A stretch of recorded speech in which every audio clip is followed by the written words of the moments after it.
ఒక దేవాలయం అనేది it's not mere earning centre, it is a learning centre అని నా భావన.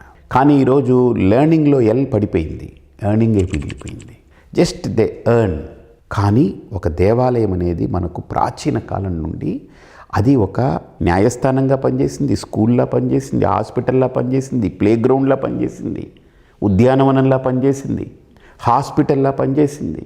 అది ఈరోజు మారిపోయింది. అది ఒక దుస్థితి. అందుకనే దేవాలయం అనేది ఇప్పుడు నా దృష్టిలో it should be a learning centre. అది ఒక హబ్లా పనిచేయాలి.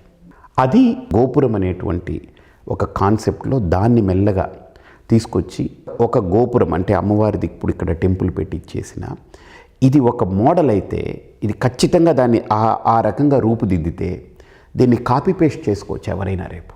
ఆ భావన కోసమే ఇక్కడ ఒక ప్రణాళిక నడుస్తుంది.